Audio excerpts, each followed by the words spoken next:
and having some clarity around your most important activities starts to take precedent, right? And like you can get busy doing a lot of stuff, but what's important is what separates the people that are successful versus the people that are running around amok, like just chaotic. And most realtors are the latter, by the way. So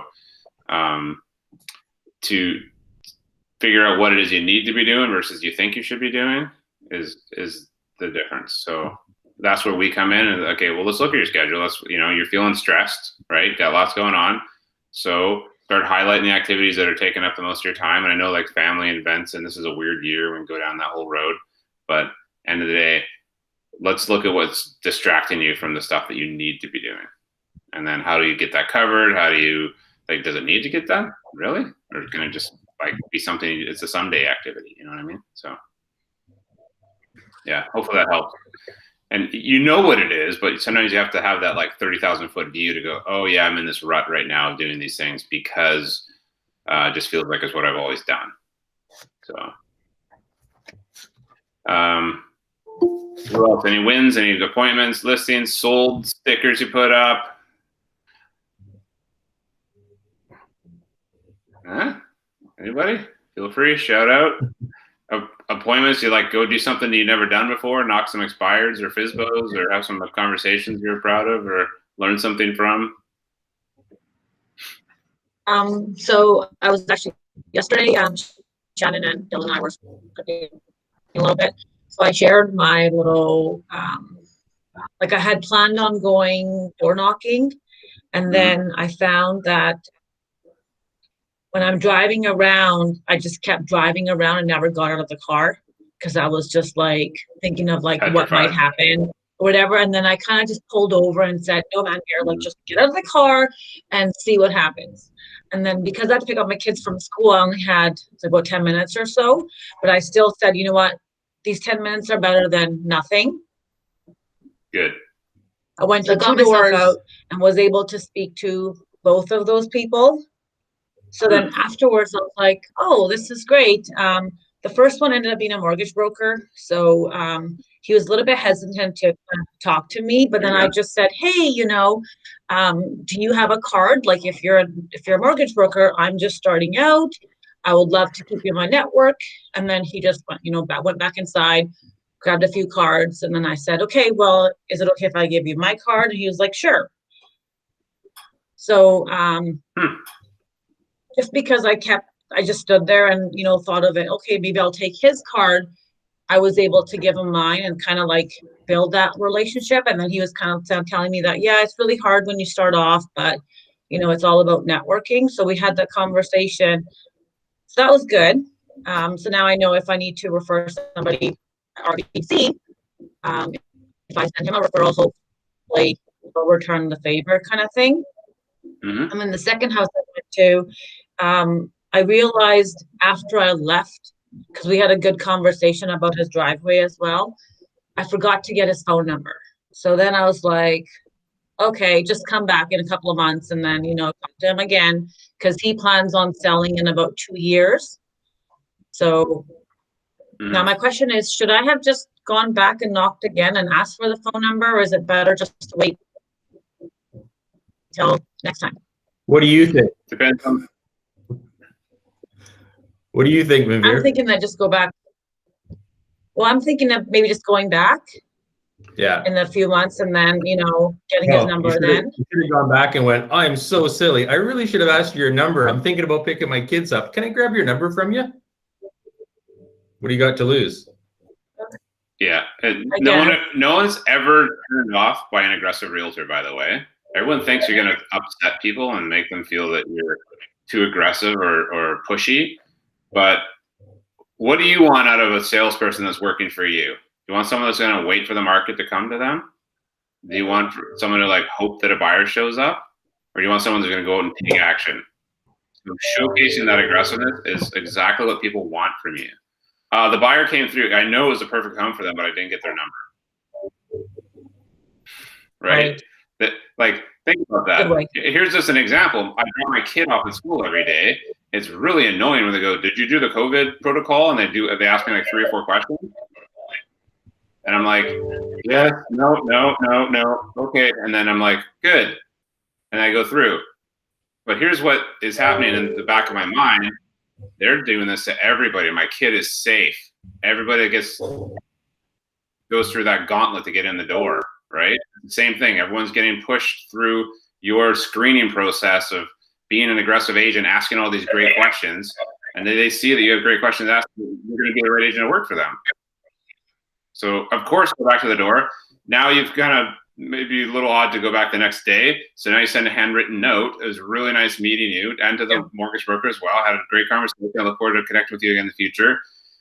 I'll see you in the new year. Maybe pop by in the first or second week of January. And just, I am in the neighborhood. I really enjoyed talking to you. Just next time, if I have any information, it would be all right if I gave you a call. Okay. Thank you. There you go. Good for you for going out and doing it and taking the few moments to actually do it. And here's the funniest thing. Anyone here ever go for a run? Go for a jog? I'm going to go do running. I'm going to run in the woods just because I don't have a treadmill or I don't have a sport that I like. So what's the hardest part about going for a run? Putting your shoes on. Right. Thank you. Starting. It's actually starting it the up. first shoe, right? You got to put that first shoe on. The second one usually follows. Like 99% of the time, you're going to put that second shoe on. So if you get that first shoe on, you get that first door knocked, it just starts that domino effect, right? So the fact that you did that one and then you did two, by then you're starting to warm up, but you ran out of time, which might be a little self-sabotage, to be fair, right? But at the end of the day, if you'd done it like an hour, you might have had 10 conversations and might have led to an actual lead by giving yourself enough time. But now you've done it, and you know, just like stop the car, get out. Car's not going to do the work for you, and that's it. But thank you for sharing. And it's like, it's great that you did it. And from now on, it's just like, there's your baby step. Now the next one's a bigger leap, and then all of a sudden you're running, right? So who else? Who else had some big wins or little wins or something they want to share they're proud of themselves for?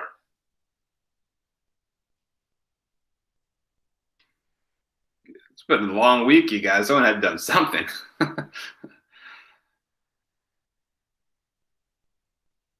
Well, I David. did something. It's not Debbie, thank you. in Canada, but I finally got a property manager for a property in Indiana, so I'm very happy. So it took me a while with this COVID and all these things, and it's not here, but I worked on it and it's settled. So I got money coming in Indiana, so that's awesome.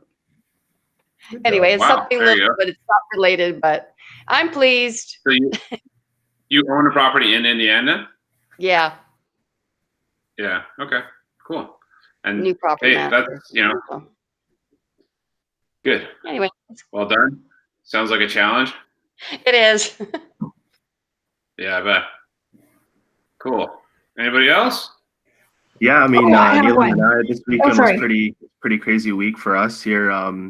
I think we kept you pretty busy, Chris. Thanks for responding to all our emails there so promptly. So kind of just kind of what comes with the initial getting the word of mouth out, and a lot of people from the friends and family just engaging us, right? So really, actively busy, so it's been good. But then we also made time to, I think I mentioned a couple weeks ago, I was gonna go through my entire kind of strata. So 277 units on the property, knocked off like 70% of them. Have a few still to go back to that didn't answer the door. So that Dear Neighbor letter that you also kind of helped us out with, right? So yeah, man, activity's been great. It's good because a lot of opportunity to learn now. So we're jumping into obviously, stuff that we were asking you about, right? So it's been good. Good. Did you do a CMA for your complex? Yeah, so my unit's actually on the market right now in this building. So it actually allowed for me to have a much more robust kind of dialogue with people when I was talking to them as well. So yeah, I mean, I've got all that data specifically just because I've been on the market here since November on my own property. But like, I have all that detail on my place. But then it was just interesting because people were asking me a lot of questions. They're like, how's it going? What's going on? How many offers? Have any offers? Any showings? Kind of thing. So it was good, man. It was really good to go through that activity in the entire building so far. Well done, man. Yeah, that's a very easy conversation starter, and it's genuine, right? So yeah, and I think Neelab's on a call because of course she's got her day job, but I think also she probably want to mention, like, for herself, she was actually, for someone that has like no sales experience, she actually got on the phone and just started shooting, started making the calls. It was cool because she had a lot of confidence in her, and she was just trying to find what works for her based on the scripts. And yeah, she pulled out actually two prospects, one from the expired and one just blindly calling in an area. So we gotta go kind of pay them a visit, right? So yeah, it's good. Really, really good week for us. Well done. Good job, you guys. Yeah, that's taking action, right? And it's paying off. Yeah. Do you want to share something? Oh yeah, it was just my son's teacher from grade 1 reached out to me and is looking to buy and sell her home. So I've got to get on that and do a presentation for her. Nice. So, thank you. Yeah, that's great. That's your sphere, and who doesn't know that you're in real estate, right? That's the question. Like, and you can brand your vehicle and wear all the swag and get it, but as shameless as you want to be, you need to let people know somehow what you're doing. Otherwise, you're a secret agent, right? And secret agents don't eat as well. So, yeah, good job. I think a lot of realtors use their family connection, school kids connection, sports, like sitting on the sidelines watching with other parents. Like, it's a great conversation, easy. You have something in common. It's like dog parks, right? It's like the best place to meet people with common interest. So, whatever you guys are doing in your already daily activity, why not turn that into an opportunity to lead generate? And people will say, "Oh, you're in real estate. How's the market?" And you say, Wait, why are you asking? Why do you ask? Yeah, every opportunity is, and I know they come to you daily, but you sometimes forget what people are doing, right? So you become very interesting when they know you have a realtor hat on. And it's an exciting market. People are watching, right? You got something to report. So anybody else want to share anything, or should we get kicking here? Going once? That'll do. All right. So we got a few different CMAs today. I will share my screen with you guys so we can get cracking. Bina, do you want to do one of them? Could I watch you do it instead, please? Because I did them and I printed out the sheets for my client, but I told her I have my class today, and then I'll have a bit more insight from everybody else. Yeah. And yeah. Is that okay? Let's do them as a group. So first one is 1418 Charlotte. Start with Yes, that one. please. Anyone else you can add to this list if you want to do it? I'll go quicker through these this time. If it's just me, then letting you guys do it. So 418 Charlotte. I wanted to see if I gave her the correct numbers and what you come up with.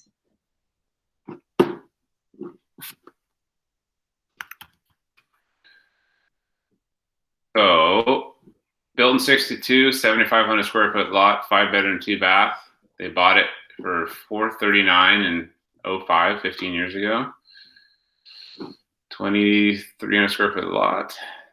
Okay. So in central Coquitlam, just checking the map so everybody knows where it is in case you're not familiar with Coquitlam.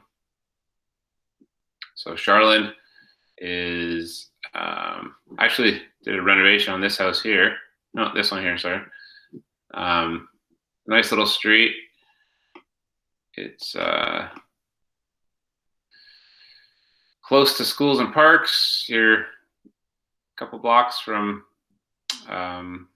Centennial and Coma Lake. So just to show you guys the sub areas so that you guys are aware. So it's close to Millardville, but it is, so you could draw a little bit.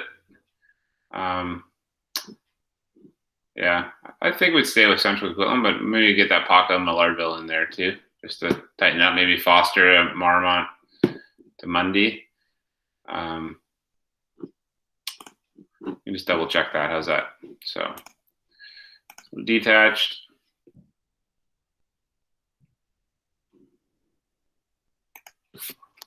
Sold. Let's draw the map just for what it's worth.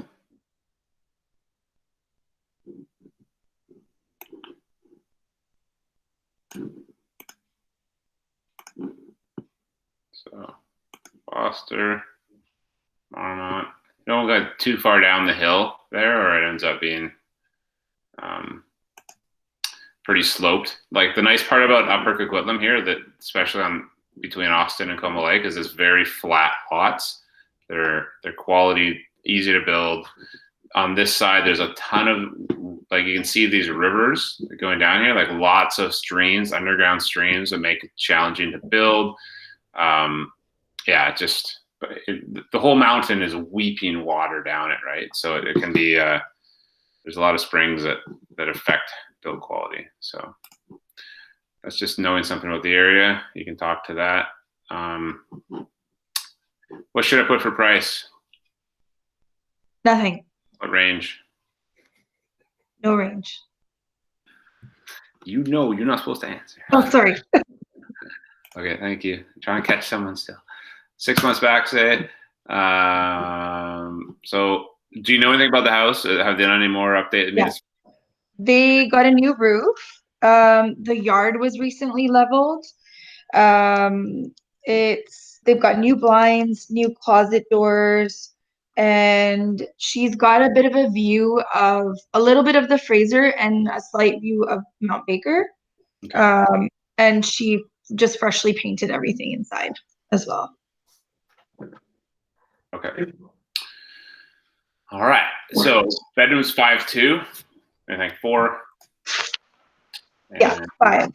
No suite? No. Suite. So leave suites. Potential for a suite. Sorry? You mean the basement suite? Potential for one? Potential, yeah. Yeah. Okay, but doesn't have it yet, so no. We'll leave it for now. So it's 2,300 square feet. So what do you think for square footage?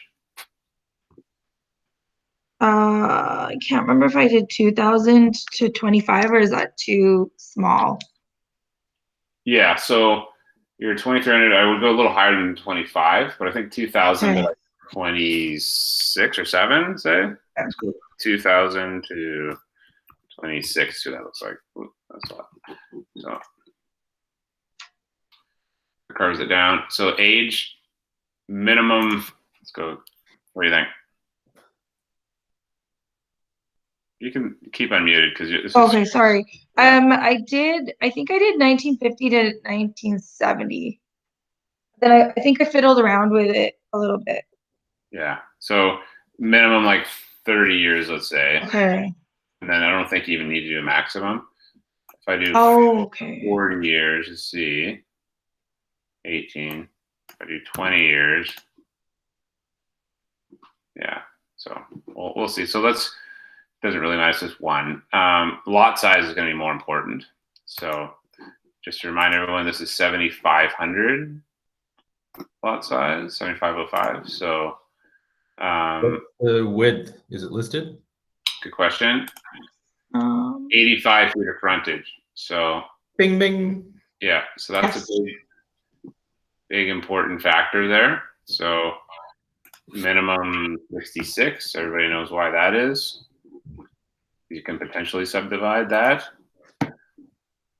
I looked into the development, Chris. Yeah. And you can make I don't know if you say it's triplex or triplex, and a duplex on it. It's zoned. It's RT1. So residential townhouse 1, T1? Is that? Yeah, that's what they told me when I called the city. Okay, so that's good research. Go quit RT1.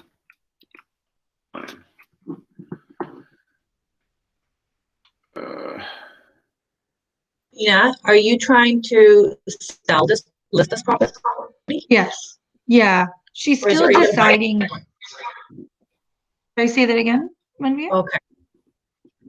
I was just wondering, like, are you trying to list it and give her an idea? Yeah. Is your ear interested? Okay. No, trying to list it. Okay. So RT1 is for infill residential uses and developments comprised of maximum 4 dwellings. So you could do a quadplex even. Oh. Hey, Chris, where did you pull that off? Is City of Coquitlam, these zones? Summary of zones? Yeah, I Googled. This changes city to city, right, Chris? Usually, does that change city to city? Yeah, you do not want to use a RT1 zoning in Surrey because you're going to get a whole different world over there. So everyone's different. So yeah, this is there's that for. Here, I'll just stick that in the chat for what it's worth. You guys have access to it. Depending where you guys are focusing on, it's handy if you spend a few minutes and bookmark every city's zoning section for the future. Yeah. Good idea.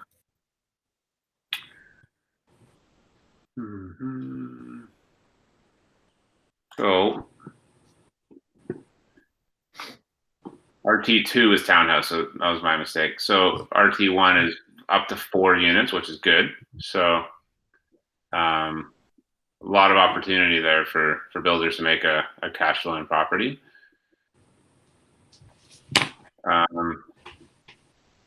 Anything about, does it have a lane? Yeah, there's a back lane. Yeah. But Chris, on this, I printed something out and it says for a fourplex, it has to be a minimum of 7966 square foot. So this is. That's why I can get the triplex. Yeah. Yeah. That makes sense. Okay. So more due diligence with the city than I pulled up in the 15 seconds I Googled it. So you're up to, of course, right? A quadplex, but there are these other considered. I think it's Cindy Kella. Pardon me? Okay, so we're down to 13, 6 foot frontage. So maximum, what did you say, 7,900, you know? That's what this like chart said. It has to be 7966 to build a fourplex on it. Okay, so that we can go to 7,900. Okay. And 50, whatever. But there may be a little variance there. Yeah. But does that make sense why you carve it down a bit? So there's only 2. Oh. Because if I'm into like 8,500, now I'm going against a quadplex versus triplex lot, right? So I'll see what we can do to expand it a bit more. 5. I kind of want to keep that though. Not really so worried about.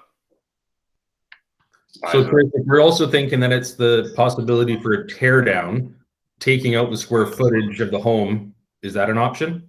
Yeah, I just really expanded it just to say what's the difference, because it's a 50s build, right? So could you draw your map more north? Yeah, I can get into more of Coquitlam as well. We're going to need more from this, so you can always like edit this, right? So I don't want to go too far past Blue Mountain because this gets into higher valued homes. And I think the zoning changes. I live close to there, so I'm on the other side of the schoolhouse, and it's not RT1 there. So only that side is zoned for RT1. On the west side, east side. Yes. Yeah. So yeah, on the south side of Austin, like a lot of this stuff down here, like this area here has all been rezoned as well. And this stuff down here is all like RMT, like multifamily, right? So getting that, there's a map I can show you on the, well, here, for what it's worth. So cue the map is the Coquitlam GIS, and this is a very good resource for Coquitlam specifically.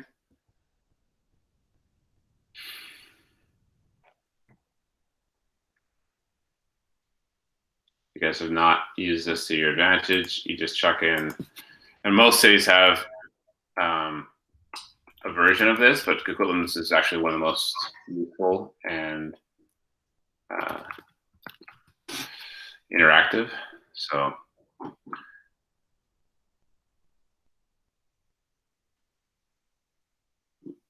2 PID. So there's just 1 PID. Never mind. Okay. So with there, you can put the layers, and so environment, water, drainage, sanitary. So it doesn't have the OCP on this for some reason. It should. Planning development. So as I zoom this out, you'll see. Oh, I went way too far. Sorry.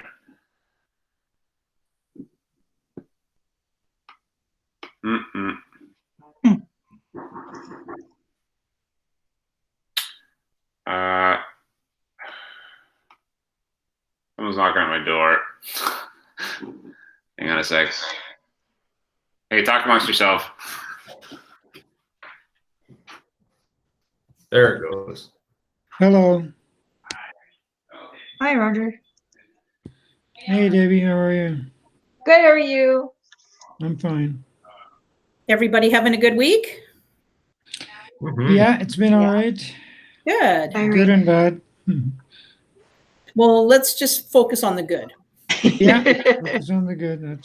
And get rid of the bad. Yeah.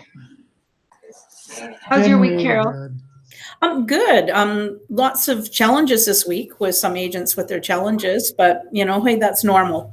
So it's been interesting, and it's always a learning curve for me as well and stuff. So we kind of look for solutions. Oh, good. It feels like a really busy time right now. It is. Yeah. All right. We got Chris back. Sorry, I got deliveries coming to this house like it's their job. Land use. So that's what I was looking for. So there's your zoning. So as you're mentioning, I'll get rid of this other stuff here. But so you can play with this if you're looking to talk to builders. This is what they use to kind of figure out what the development opportunities are, right? So. Hey, Chris, this is all in zoning for any city, then all this stuff? This is Q the map GIS for Coquitlam. Poco has their own, Surrey has their own, Langley has their own. They're all, the city has a website that you can go on to look up information about the land use, the properties that serve everything, right? So. Super exciting stuff. Pardon me? Super exciting stuff. Yeah, if you guys need to fall asleep at night, you can just go through here and get the addresses. But it is helpful when you're doing research on a property to figure out so obviously different zoning on the left side versus the right side of schoolhouse, like is what was mentioning. So that is important. The school, dedicated school properties, right? So, so there you go. So in a sense, you actually want to be only on this side of schoolhouse, if that makes sense. Right? And then going back over here, you can keep it below. Sorry. This mouse is reversed. I don't know how to unreverse it, but when I scroll up, it scrolls down. Like the most frustrating thing. Yeah, so I mean, you could dig around here like that, even if you wanted to map it out. But for what it's worth, you kind of want to keep it close in here because this is sort of our world in here, I believe. It's the most accurate. But at this point, we'll leave it there for now. I think I can maybe pull it down to Dawes, and then it really gets pretty steep after that. Down, like this is all like very not very usable land, we'll say. So there's 7 there. That's a little bit better. 6 months back, 3 open. I think we can, let's have a look at that and see. I don't know how many you got with your search, Bina, but again, I gave her 5 sold and 5 active. Okay, so I got 1 active, right? And so all the solds being busy streets in the bottom half, and then Lions to Care, Foster busy. So none of those are very good. I don't like them. So I didn't use the map. I just typed in Central Coquitlam. Okay. Yeah. All right. So I'll, for what it's worth, start a new search and just show you the difference.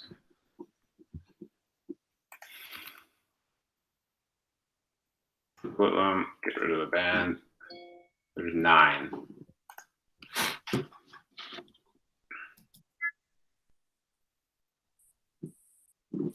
And so same here. So there's only 1 active. I don't know if you have actives. Oh, I don't have them. Pardon? How many actives did you show her? 5. Now I can't remember if it was 4 or 5. Mm-hmm. And I don't have them anymore because I printed them and gave her everything. You can always look in your search history. Oh. If you go to search, how do you do that? I know there's a way to do it. Okay.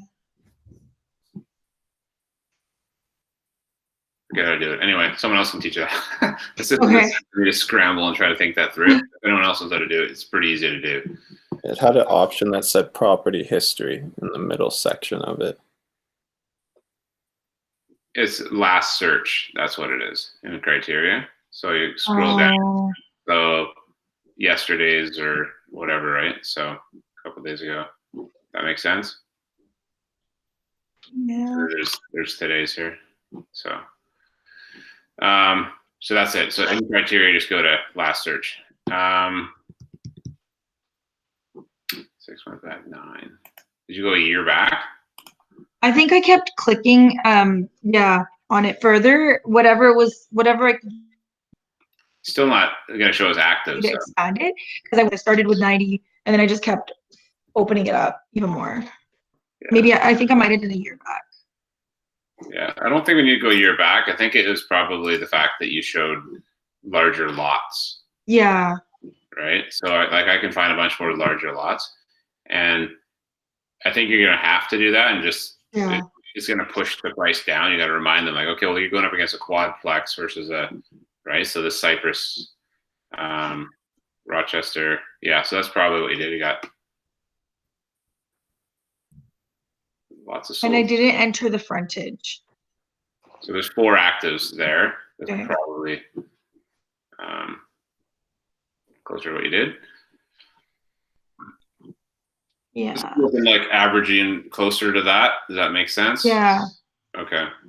So now you're looking at Montgomery, like that's not Montgomery's, just to understand this, 6,700 square foot house, RS1, looks, I'm sure, in rough shape, but that's a steal of a deal. I wonder why it went. So total renovation, option collapse. I imagine in rough shape. So you can quickly imagine. It's just a tear down or a massive opportunity to. Yeah, it's a steal for Kubota. Montgomery's not a bad street. It's probably got that steep backyard and whatnot. But Coma Lake, busy, right? You're not going to keep that one. No. Brunette, too busy. Bing, not too bad in that sense of location. You guys are just here, right? So it's like pretty good location wise. Yeah.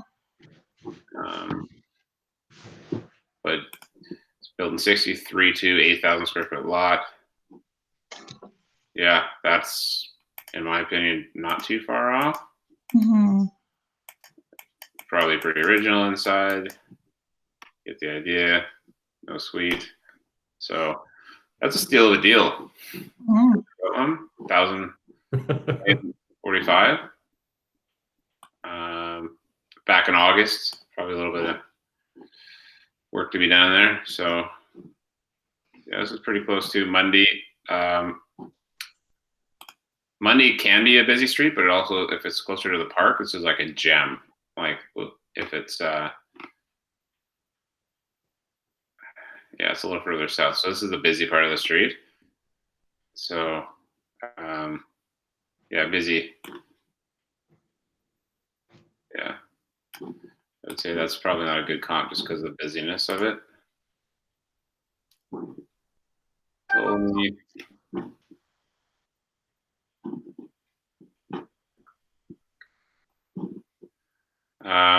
it's a lot, same size house, same age. I'll show you where it is. So 1,088,000, 13 days on market, sold for 113.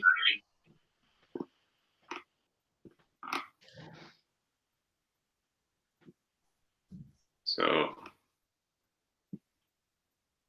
you guys are, it's not too far off again location wise. They're just, you're 4 or 5 blocks over, 8 blocks over, say. Good location. I'd probably keep that one. I imagine it's probably a little rougher again. Yeah. Looks like it's tenanted. Yeah, I think I had that one in my CNA. Okay. You know how I know it's tenanted? The tiger. Oh gosh. No one would have that in their house as a seller trying to sell. Just saying. But so yeah, Lions. This is a good location again. Probably. Actually, this is a nice little pocket here. It depends if it's on. Yeah, you're kind of tucked away, so that's right next to the school. The park's right there. I used to live just around the corner. It's actually a nice little spot. So, build 59, 5'2", a little bit larger lot, but still under the. Isn't it 7'7"? Yeah, 7. Yeah, so size house.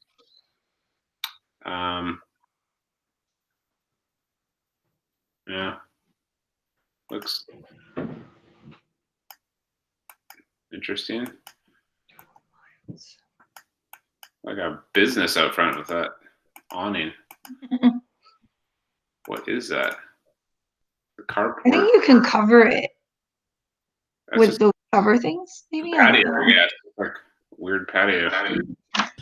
Looks like a carport that It didn't looks get like covered. we're just out back, and like that's where you hang out, like going to Science World or something.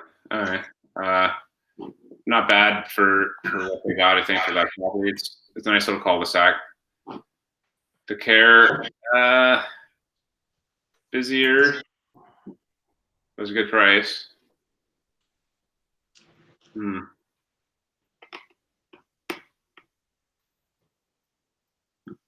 It's sort of tucked away though a bit. This isn't like it's not as quiet as Charlotte, but it is it's busier, we'll say. So 5'3", 6,900, a little bit smaller. So this helps your price going up, right? Busier. Yeah. 2,300 square feet, so that's pretty close. Nice updates though. Spotlights, floors, fireplace, modern lighting. Nice shower. Good finishing. So you got 100K in updates in this house easily. And do they have a suite? Yeah, they got.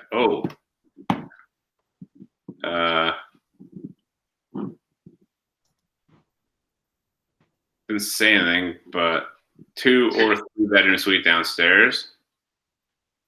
So you got 5 bedrooms with a 2 or 3 bedroom suite. So I guess you have 2 bedrooms upstairs and then a flex room down and then a 2 bedroom suite. So the suite helps, right? So that's somewhere in the $100,000 in updates plus the suite for maybe not given the full 40 or 50 for the suite, but at least another 20 or 30 for the suite. So you're plus 100 because of that suite, but the size is smaller but it is newer and a busier street. So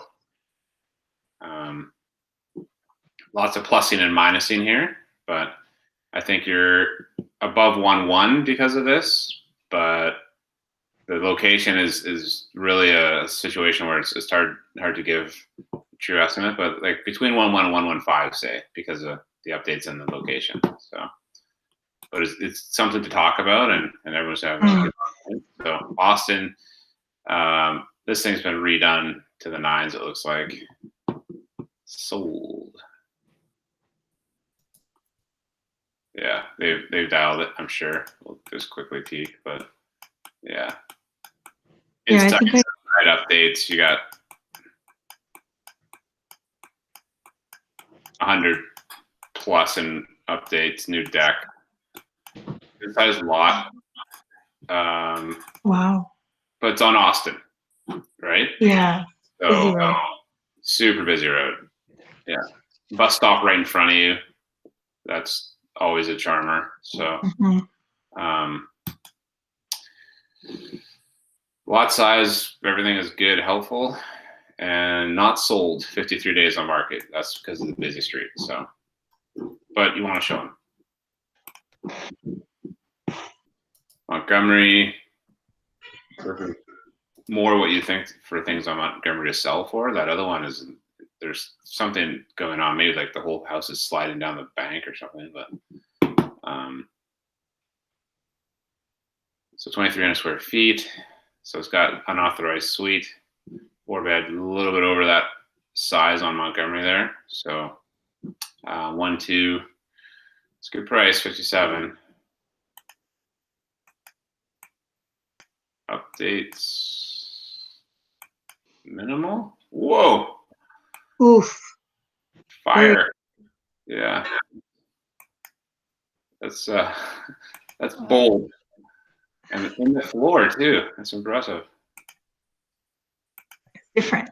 Yeah, statement for sure. So that's clean enough. Nice high ceilings. Looks good. Modest suite. So the lot size helps you here. Age 57. You can buy this and hold it another 10 years and just, really increase in value for that land. Just get more. So just so everybody sees where this is on the map. One of these days I'll figure out this mouse. You guys are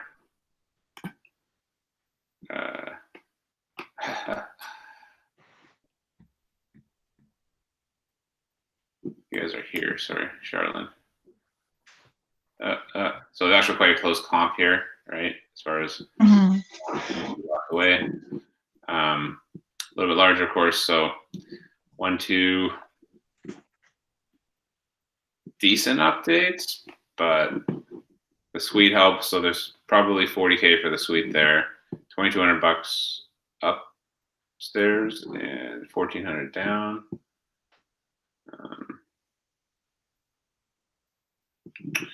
So plumbing, furnace, electrical, lighting, windows. Windows is a big ticket item, right? There's 10 grand in windows there, easy. 5 grand there, 5 grand there. So show-stopping kitchen. With that, that's actually good. I appreciate the efforts. So yeah, probably though. I don't know. I mean, I don't know if anyone wants that red kitchen. So is there any value in that? I feel like everybody's got to rip that out. Maybe on Canada Day there would be. Yeah, one day a year you have a kitchen that suits your party style. So like, there's what not to do, by the way, when you're telling your clients like how to, looking for decorating ideas or updating. Like, don't do this because you will not get it back. It's not like you don't get like 10% of your money back in that situation, right? You don't get anything back. Like, you're just throwing money away. But I hope you enjoy it. That's the comment. So, so Foster's pretty busy again. Just remind everybody where it's at. We're here, and Foster's a through street from what's happening here? That's not Foster, or it is. It's just okay. So this is kind of a quiet area, Foster. Now that I think about it, so this is probably pretty ideal location because nobody's blasting down to the T here so much. So like Foster down here is quite busy, but this is the end of it. So I'd say location is good, which is why that's reflected there. 65, 4.3, 7,200 square feet. No basement suite. Pretty similar size house. Updated kitchen and all this. Okay, new roof, torch on roof. So that's kind of a. So everybody know the different styles of roof, real quick. So what's the most economical roof out there? Asphalt?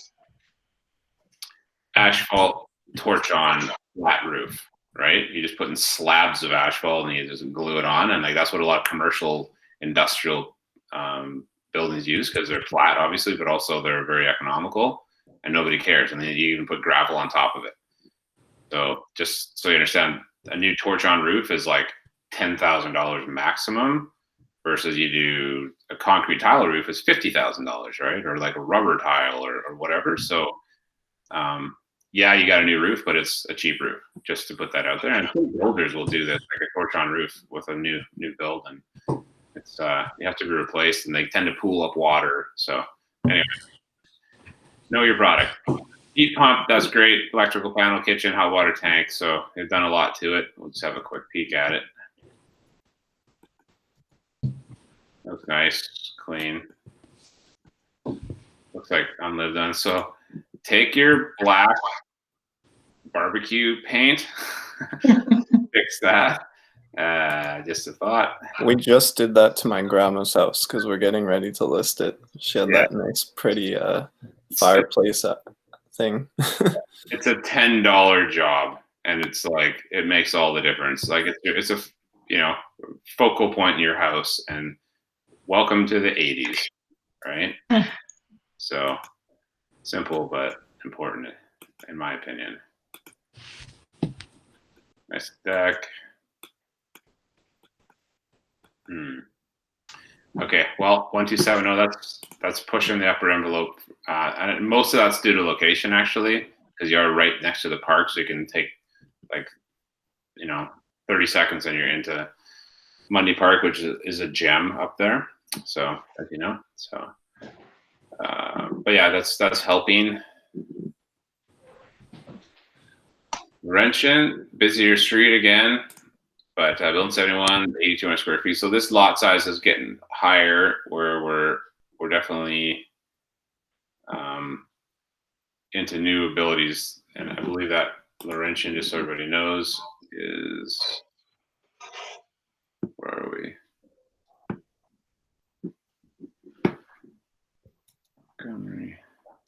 Is Laurentian here? That's Monday. Laurentian is here, I believe. Yeah. Hard to see with all these blocks, but yeah. So it's still in the same zoning. So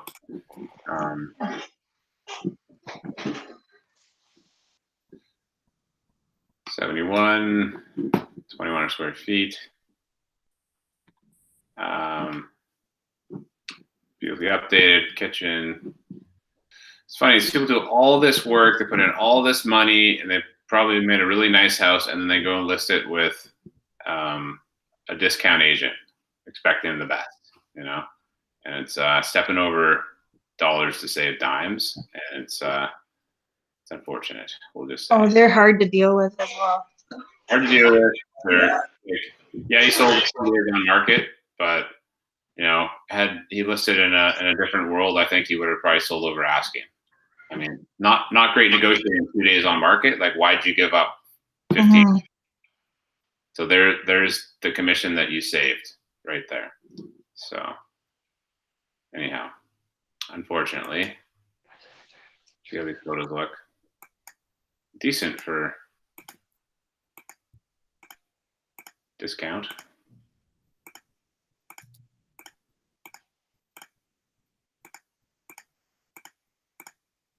So it's a nice little spot for sure. They've done a good job. Big yard. So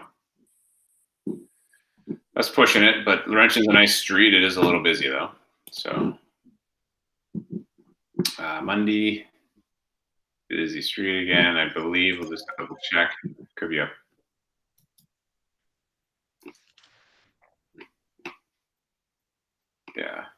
So really busy.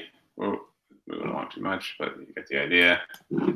So 14 days. So don't know how old it is. This, I can tell you that that house is probably built in the 30s, just from the look of it.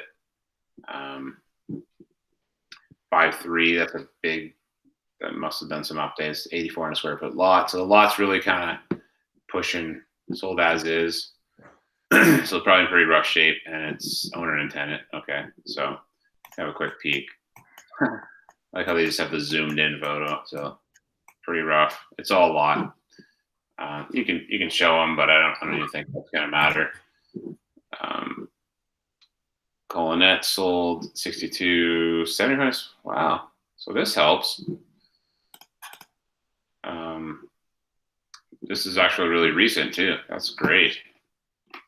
So 2,400 square feet.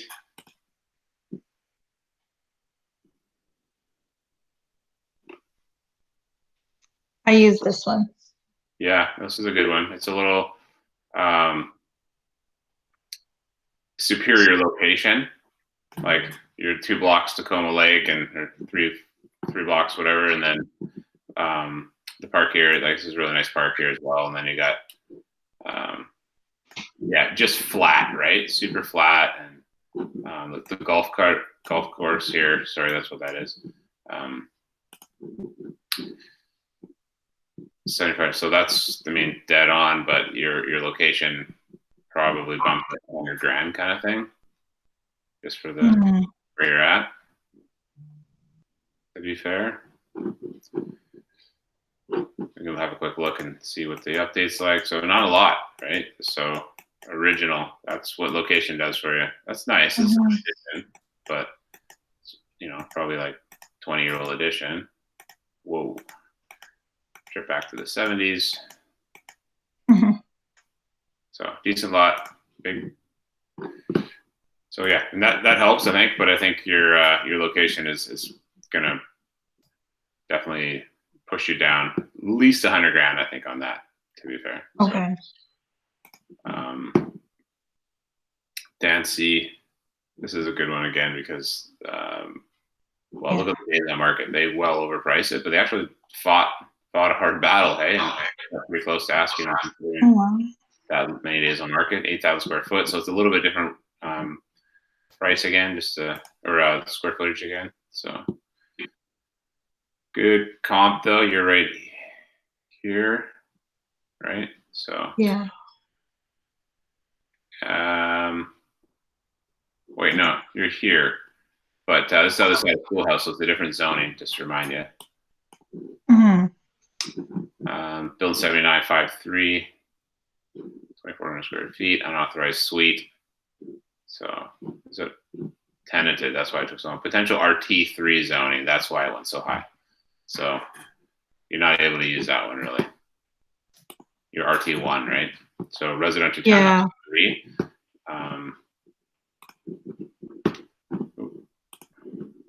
Multiplex, so larger lots, so you're able to get multiplex. Yeah, so that should be townhouse. As many doors as you can get on it. Okay, I think you're gonna get into stuff you don't really want to show them because it's not gonna help you from here. Yeah. This is Dancy again, 480. Renee bought it. Doesn't mention anything about the zoning. So let's double check.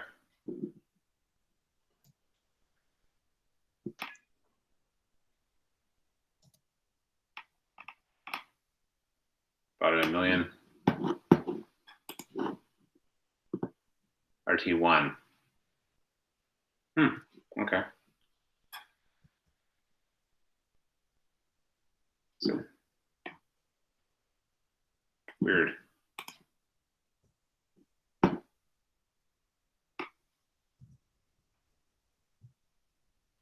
This might actually just be single family here. Good location. Walk right up to the John B. Pub. Shopping. transit, all that kind of stuff. That seems surprising that went for so high. I wonder why. I might even call Renee and say, hey, what happened here? Why, and I know Emily too, so we're doing a deal right now. I could drain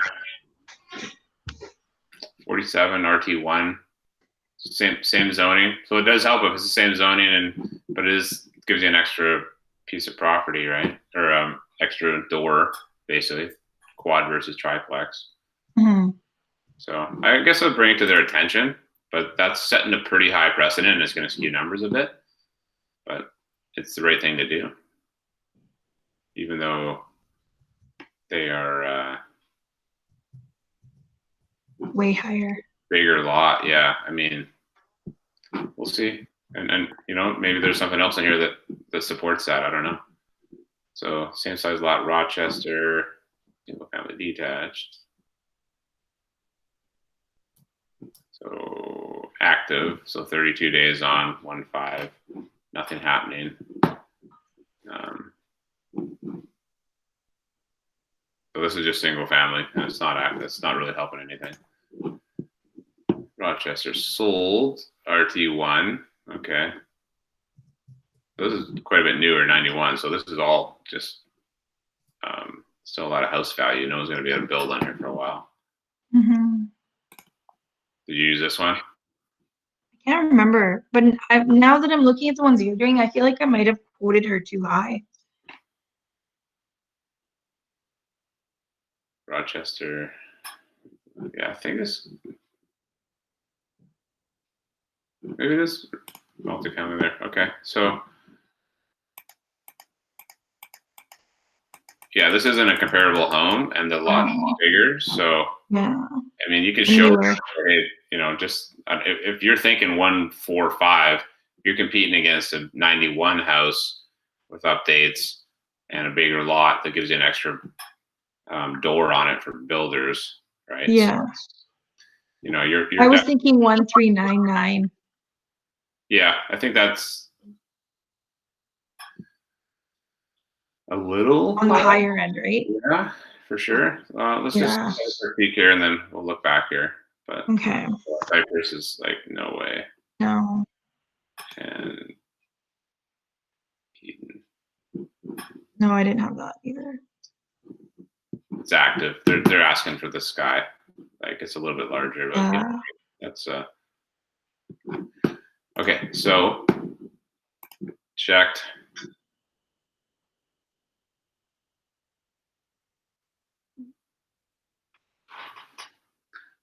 I mean, they're selling a little bit under asking.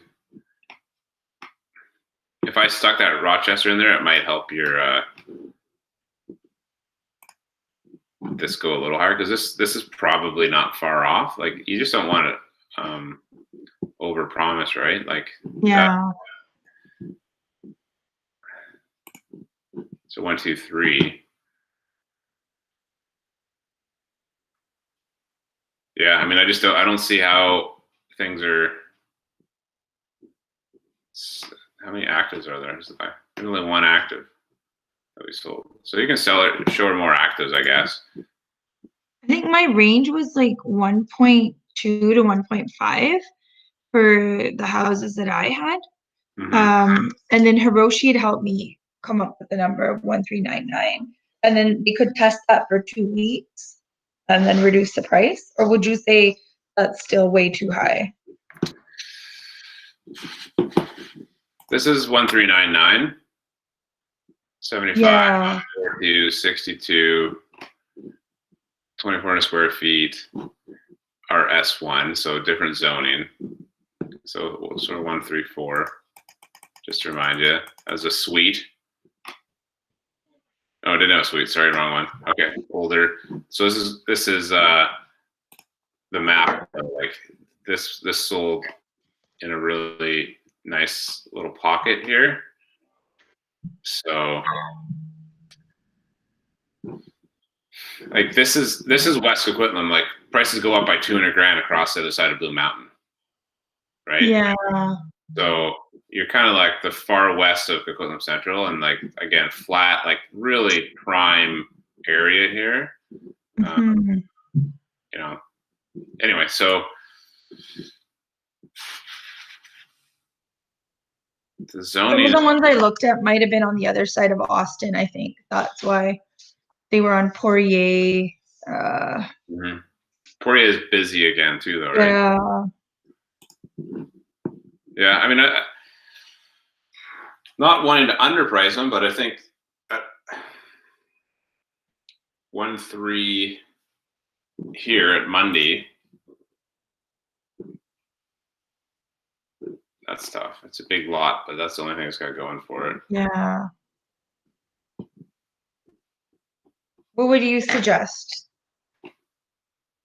Yeah, I mean, under 1.4, absolutely. I think 1.3 would be sharper. 1.35 would probably, like, so 1.3 is like sold first week.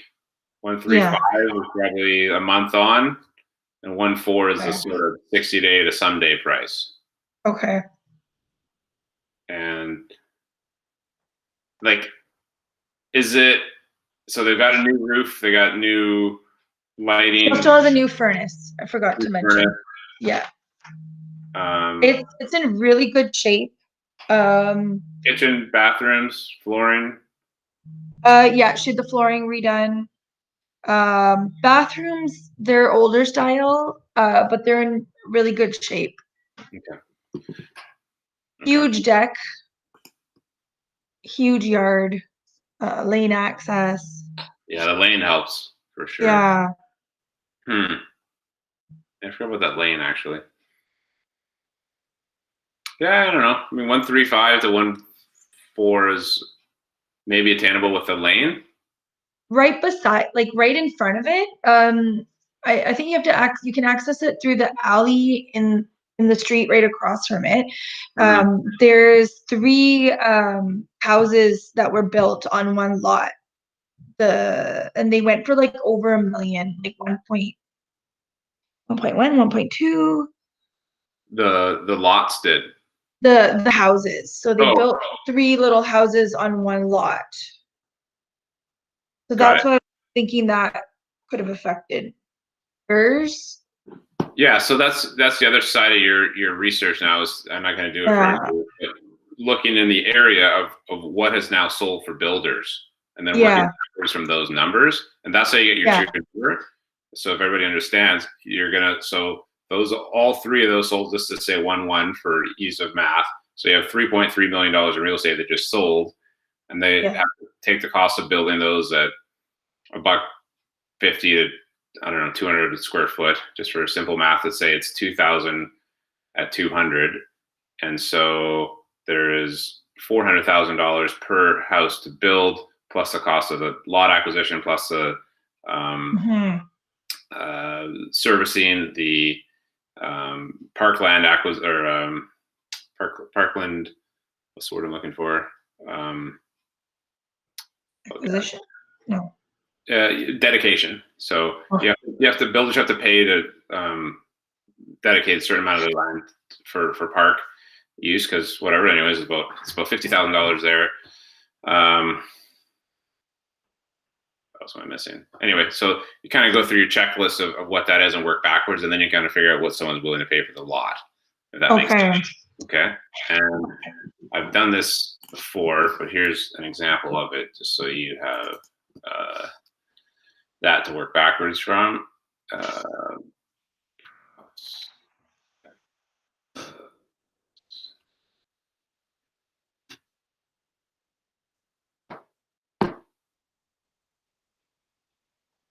I think Hiroshi was saying a performa worksheet, working backwards. Yeah, either. Yeah. So where are we here? So you can steal this, make a copy, and just, so this is for 2 homes, and actually it's like 1.1, so it's kind of convenient. So now you're going to do 3.3. Does that make sense? Oh, that's good. Yeah, thank you.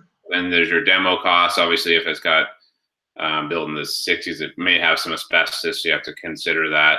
The servicing of the lot, architectural costs times 2, and then you have, now it'd be times 3, right? Costs, This is at $1.50 a square foot. You might even call the other realtor to say, hey, what'd you build? What was your build cost? And so get some real good details there. Oh, good idea. Parkland dedication. So 5% of the current value of the land. So it's actually going to be, what is that? At least 150,000 somewhere there. Well, it depends. 1.3, so 65,000, something like that. So remaining costs, you break it down, and then you have to break in or add in the builder profit. The builders are looking to make 15 to 20%. They're not buying a job; they want to build a business out of this. So you have to make sure they're making enough money. You know this world, but this is for everybody else. So and holding costs, of course. So then you break it down, and then it doesn't make sense, and then that'll help you get your final number there. I'm sure you're able to work with that to a degree. Okay. Thank you. Yeah, certainly. So that's a start. Anyone wants to add anything or thoughts or ahas from that? So I think, let's say 135 just to chip in this. But I think you're not too far off because of the lane access. I forgot about that part of it. There's definitely value there, depending on, if they're going to allow for parking back there. And I think it's a decent lane too. So. Okay, that's good to know. Thank you, Chris. That helps a lot. Sure. So what do we come back with here? So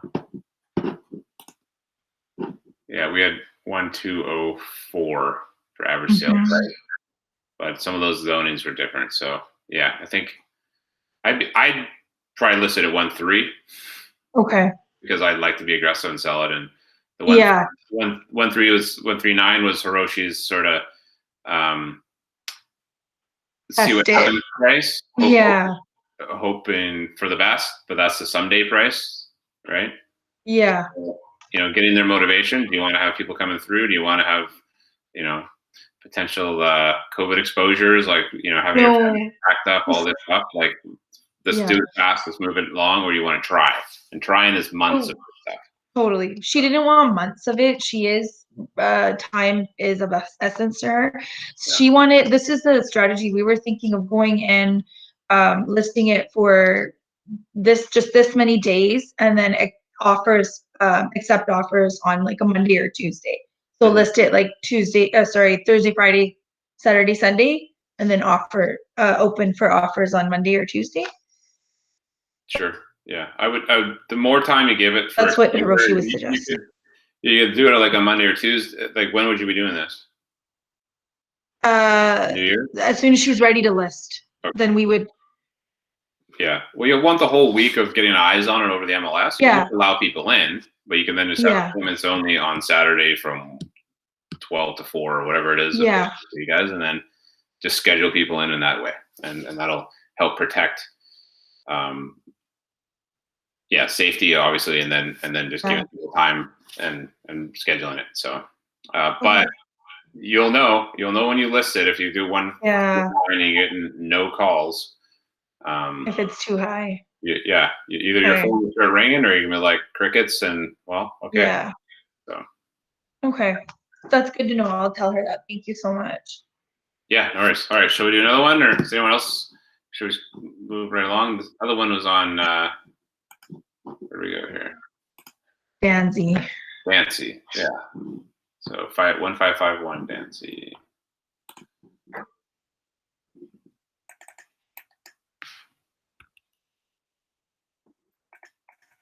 I was having trouble finding comparables for this one.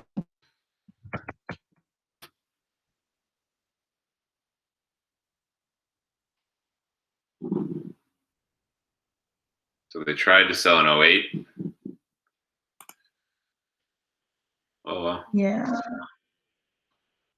Quite the pillars. 98, 6,000 square foot. Yeah, this is going to be a challenge. I can see why it's not straightforward. There weren't. Okay. I think I ended up looking.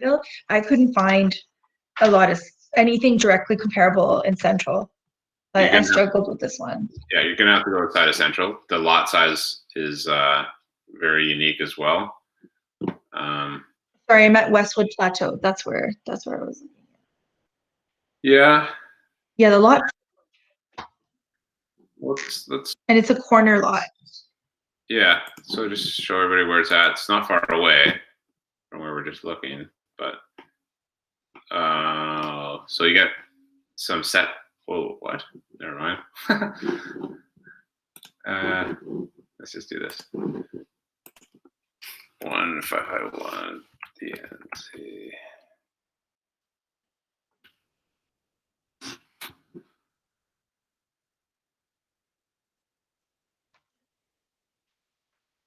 Ave. What's the street? Yeah, it's out on the corner. Boy, that's a big old house. So,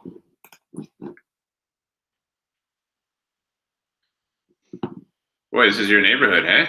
You're 2 blocks away. It is. Yeah. Did you knock it or call it or? No, they're all, they're my sister-in-law's relatives. Got it. Cool. Yeah. Family, that makes it easy. Mm-hmm. Okay. I know this house, actually. I've looked at it like 1,000 times, like, wow, what is the deal with those big ass pillars? It's it looks odd for the neighborhood. Yeah. You know, Her grandma made this house back in the 90s, by herself. She built it on her own. Just yeah. thought she lived in the White House and decided, oh, yeah. 3-car garage. It's impressive. Were they doing work on it a little while ago? I feel like when last time I drove by, they're like doing some stuff. Yeah, they're always fixing up things outside, and yeah. So I'll tell you, these windows are ready to go if they haven't already. Okay. So I haven't found out much about this one yet. Yeah, it's a big ticket item. It's going to be 6,000 square foot house. You're going to have, I don't know, 1, 2, 3, 4, 5, 10, like $40,000 or $50,000 in window replacement right there, right? Yeah. Okay. Skylights, and so lots of seals going there, and it could be more because they're custom. It could, that's a big one. So,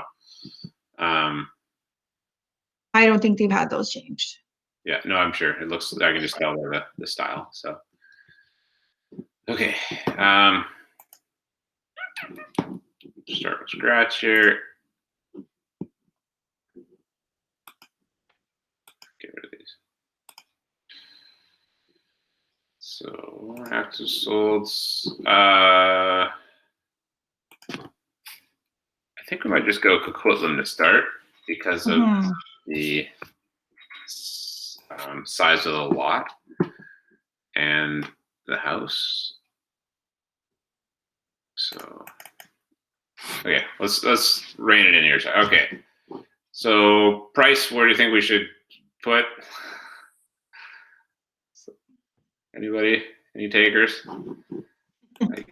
Too smart for me. All right, no fun. 6 months back. Let's go bedrooms 5. I think it was 7. There's 7 bedrooms. Yeah, it could go 6. But I'm more worried about the size of the house. So there's a suite, I imagine. There's 2 suites. 2 suites. Okay, so we're definitely gonna do 1 suite. I'll just stick with that for now. Either one. So yeah, 2 kitchens is key. So square footage is 6,000. What do you guys think?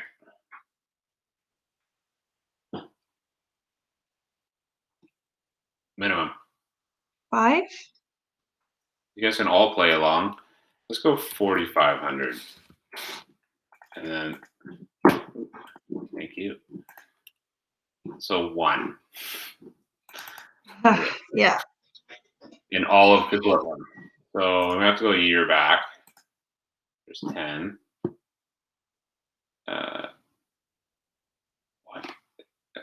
Oh, this is helping. Okay. Okay. Okay. Let's just start from scratch here. So 165. That makes more sense. So bedrooms. Ground total 4,500. 21. Better. All right. What else can we do? The age? What do you think? I like when this is interactive. You guys shout stuff out. Bina's doing all the work here. I What's the forget age what of the this age of house? the original was. Good question. Maybe Tara. mid-90s, 22 years, I think. 98. So 95. 22 years old. Yeah. So let's go 10. You guys can be doing this playing along at yourself too, because like I said, I don't always know the answer here. How about 3 months back instead of 12? Yeah. 60. Do you want to do a maximum 7,500 for the house? Do you care about that? For the house? Well, I mean, No. let's go at 8,000 and see what happens. Nothing. Let's go with 7,000 see what happens. Those three. Not much. 500. So we lost one. I'm actually curious to see what the other one is for what it's worth. Okay. Who built the real monster home? So lot size is where we're really going to trim some of this off. What do you think? So it's a 10, 4, 5, 8. 10, 4, 5, 8. Go 95. Start at 85. See what we do. 10. 9. 95. 12. I think 12 is getting close. We don't want to compare to 8 grade now. So I think probably like 15 or something like that. Hmm. Okay. So that's. Why like, so high? This like the isn't it just 10,000 the size of the property? So we're going 5,000 over? Let's see what happens at 12,000. Yeah. Well, we lost a lot. So 13, 8.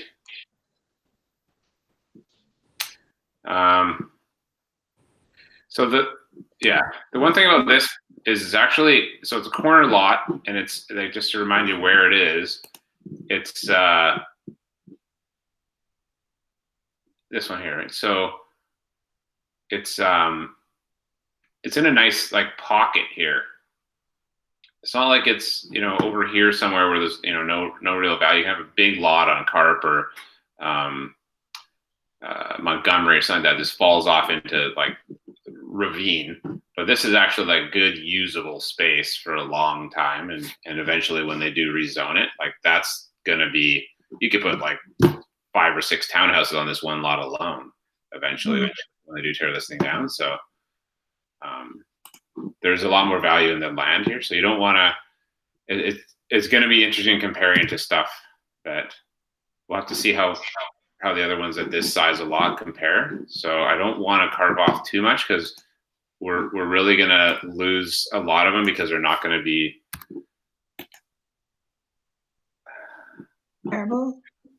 Yeah, they're just, you can have a big lot, but if it's not useful land, it's just a lot for the sake of a lot. And I can show you a lot of properties in Coquitlam that have setbacks due to streams or other stuff that like really only have like 4,000 square feet of land that's usable, or worse, it's super steep or something. And So isn't it better to go with 15,000 then instead of 14, because then we're going to eliminate some because of the creeks and stuff? it doesn't hurt. Yeah, sure, for what it's worth.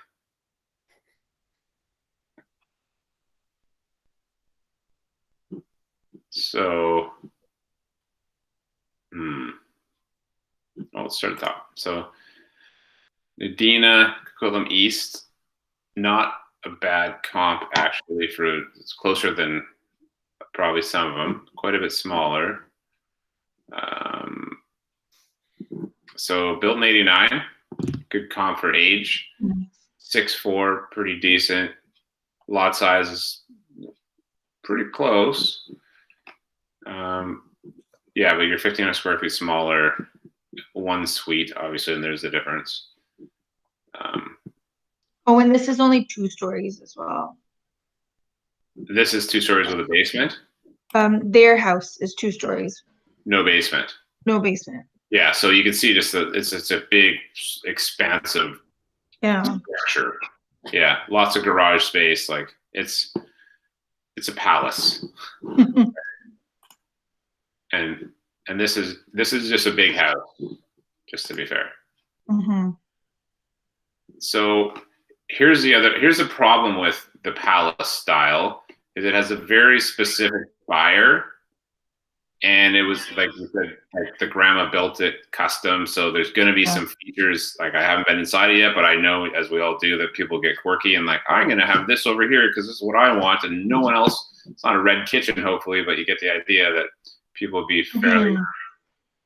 So this backs on the Chilco. Already you got people ripping up Chilco in your backyard. Like, no thanks, not even comparable. Yet they have a great view. I'll just tell you right now. Oh, it's not even as good as I would have thought, but nice. But that Chilco in the backyard, hard sell. Yeah. Yeah, nice though. Next. So Greenstone, Westwood, beautiful street, nice and quiet, right at the top there. 4,500 square feet again. They slogged it out for 100 days. And actually got a pretty good price. 12,000 square foot lot, 5 beds only, built 92.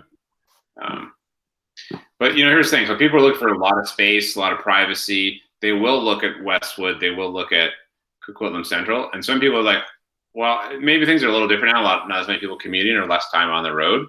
But going all the way up to the top of Westwood versus, like, if I work downtown, I just took 20 plus minutes off of my commute on the other side of Coquitlam. Right? You work in Burnaby or something like that, you're like 10 minutes to your house versus 35 to the top of Westwood Plateau. It matters. So it is a difference, but something to keep in mind. Let's have a quick look at it.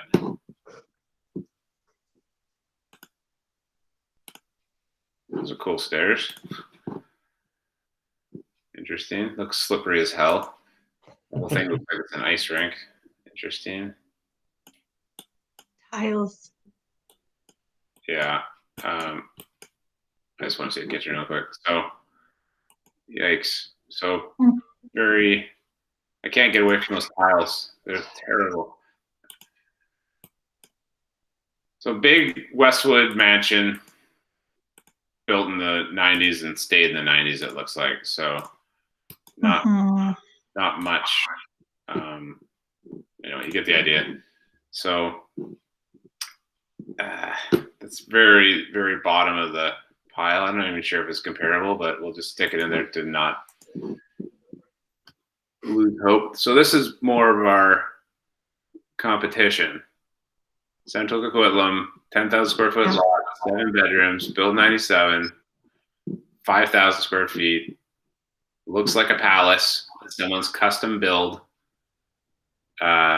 This is a good comp. I don't even have to see it already, but it's September, 8 days on. There's your big driveway. Oh, I've knocked this door before. That's funny. This wasn't expired this year. I remember that view waiting to. I swear it was expired. I've been to this house anyway. Anyway, so 5,000 square feet, a little bit smaller, obviously, but like I don't know what the suite. So only 1 suite. So there's your difference there. So there's a little bit of a price difference that might bump you up 30, 40K perhaps in the square foot, like price per square foot.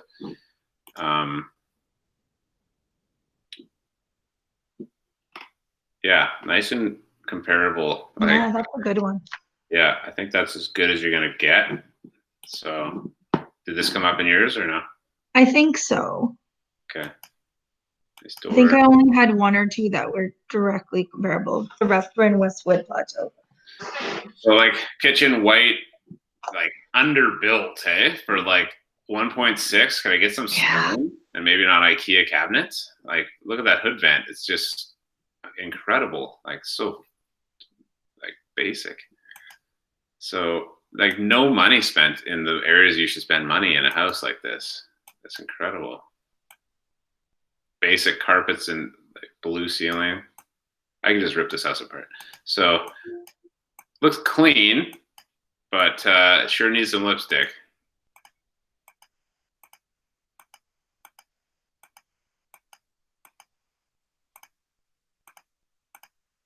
Okay. Very basic suite again.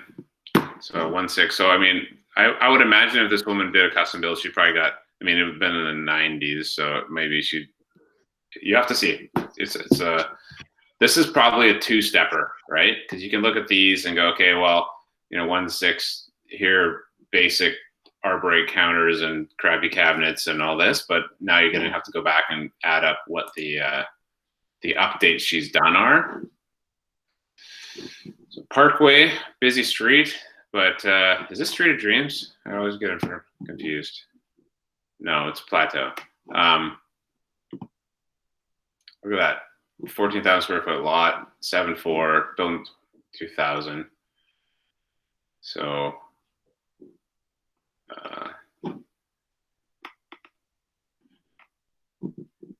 so 2 suites again, that helps.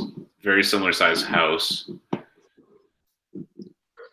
Italian builder, private serene. Yeah, so I can, like, the curb appeal here, I mean, obviously nice photography, but it's going to appeal to a lot more people, we'll say. Not super usable lot, though, and it's Westwood again. Wow. Nice. Expect that. Weird. The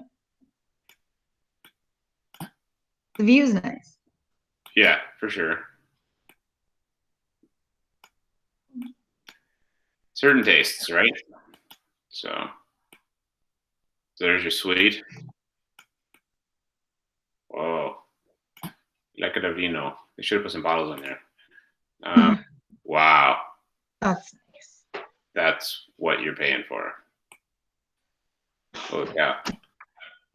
Oh, that was elevated. No, that's views from.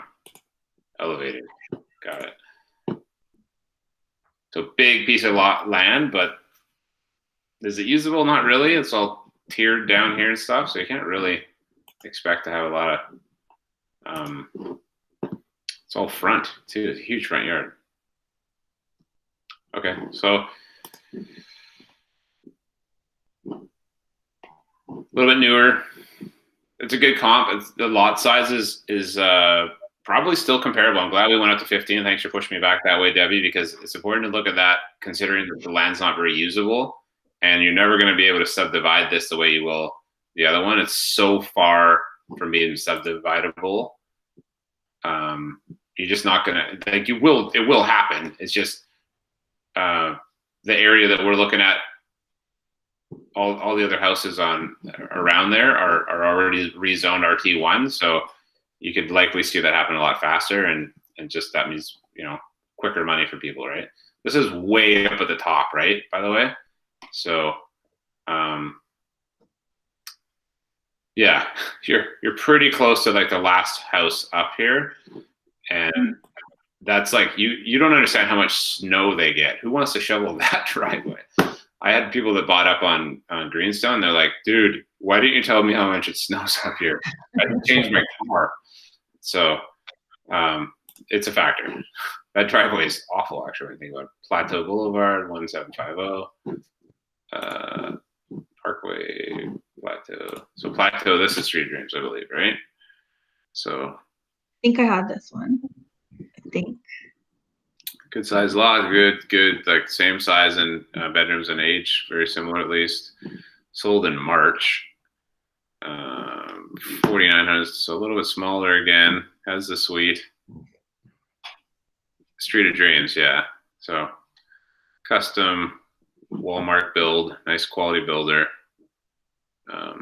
So this is backs on the golf course. Yeah.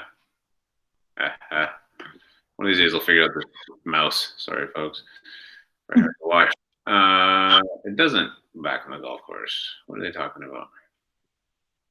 Anyway, this is the nicest homes in Coquitlam were once upon a time on this street back in the 90s. So it was pretty good bragging rights, we'll say. All custom. Look at that wainscoting in the ceiling, all that kind of stuff. Nice build. So it looks like some updates. Oh yeah, for sure. Oh, wow. That's nice. Big stature. It's only 11 photos. They really did a bang up photography job. So yeah, I think that's a good comp in the sense that smaller lot, but again, it's Westwood Plateau. And you know, I've used Coquitlam houses against Poco houses because I have this one client who's in Poco that has a very similar size house to this, and it's on an acre in Coquitlam and Poco, and like you just can't find it. There's nothing of that quality. So I'm using stuff up Westwood Plateau against a Poco house in Citadel Heights, right? Which is completely different animals in a normal world. But sometimes you have to go so far out to find nothing. Like people come in from Vancouver, like, okay, I could live in Poco near the bypass, or live up Coquitlam Hill, Westwood, and it's like just very different world, right? So, and the quality of finishings are similar in the style of home, but it's just you don't get many that you compare to that. So, yeah, I think that's a good comp. We'll move on. Purcell. So most of the stuff's going to be up Westwood. Hi, Chris. I just had something to say.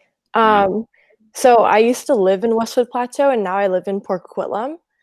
And just like commuting from basically the top of the golf course anywhere compared to where I live now, I live really close to the highway. It's just such a big difference. To get to Vancouver for me, like my grandparents live in Vancouver, and getting to their place now is so much faster. Like there's a 20-minute difference from when I lived at the top of Westwood Plateau, and there was a lot of snow shoveling our driveway. Yeah. You're proving I'm not lying. Perfect. Yeah. No, it's, you know, that's part of having that conversation with people that are coming from another area, and you're saying, look, here's my experience. This is what I see. This is where I used to live here, and this is what the quality of life was versus, you know, and use an experience of like, oh, I forgot milk, right? I used to live in Anmore for a while, and you can't go anywhere from Anmore without spending 30 minutes driving there. So if you forget milk, you're like, we're just not drinking milk today. Like that's sorry. Like there's no, unless you have powdered milk, you're gonna spend an hour going to get a jug of milk. So like that's important to plan your life differently if you're okay with that. Belcarra, same idea, right? And the top of Westwood and Heritage Mountain and even Burke Mountain, there's nothing up there. And Silver Valley, where David lives, like there just isn't access to the basic needs yet in these kind of rural developments yet. They're coming, but you got to be able to educate people on what that means for their lifestyle, right? And time on the road. What's most important to people with young families, like, you want to spend your time away from your kids driving, 30 extra minutes a day each way. Like, you maybe don't spending time with great people, right? So just a thought. Okay, so this is a big old one, 7,000 square feet, 94 square foot house, 6'6", built 91. So good comp in that sense, sold in 72 days in November. So that's that helps your price for big houses.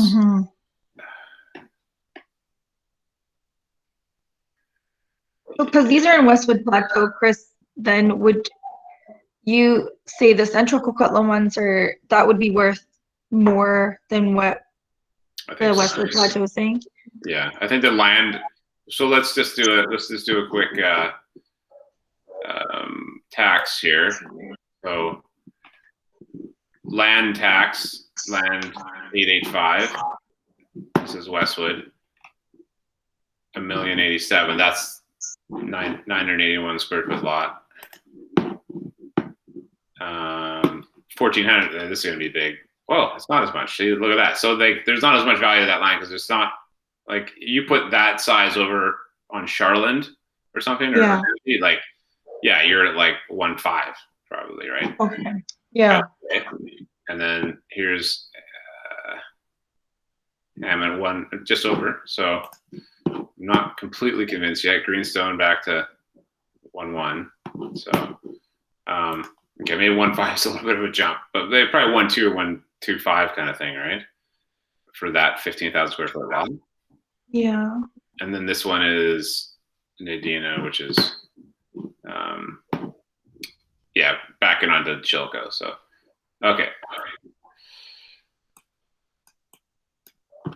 Hey, Chris, what are you trying to get from these tax report comparisons to We're what just looking at the land values, just to see if there's any correlation. Oh, okay. There. So that's plateau there. So Purcell. Real quick. So nice updates.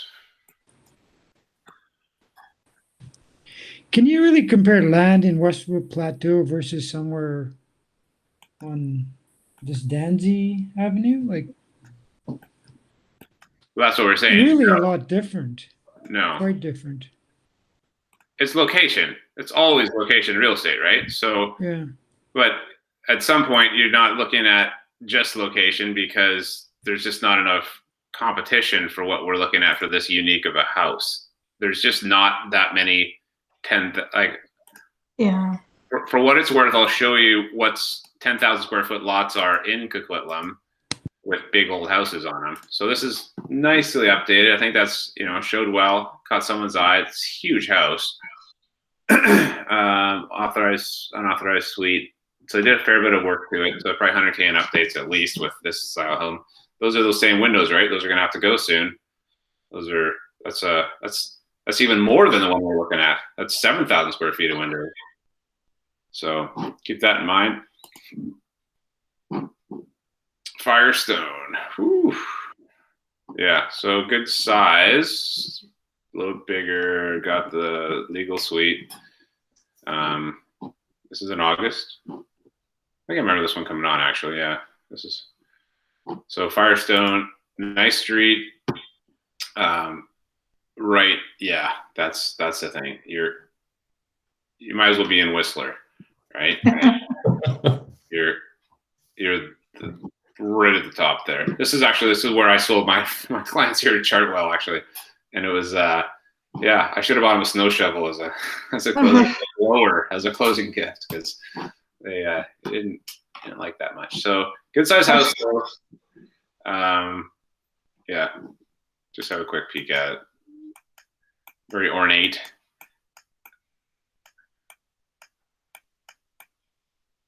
Interesting. Nice enough bathroom.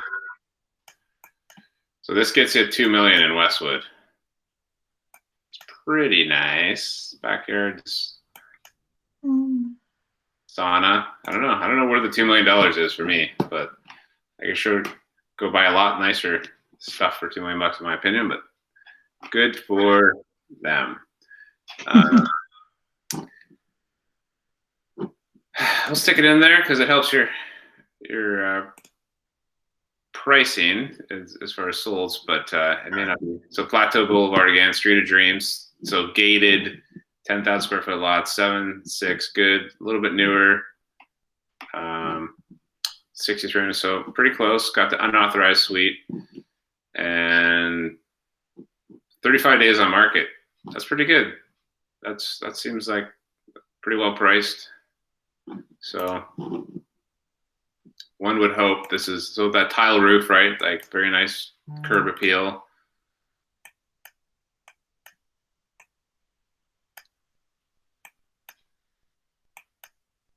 This was really top of the line in the 90s. Obviously, it's dated now, but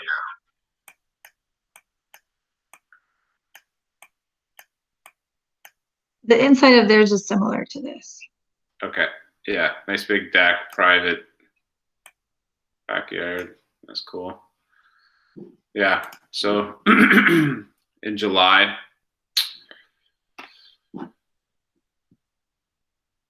Gem of the Street of Dreams. Luxury, yeah.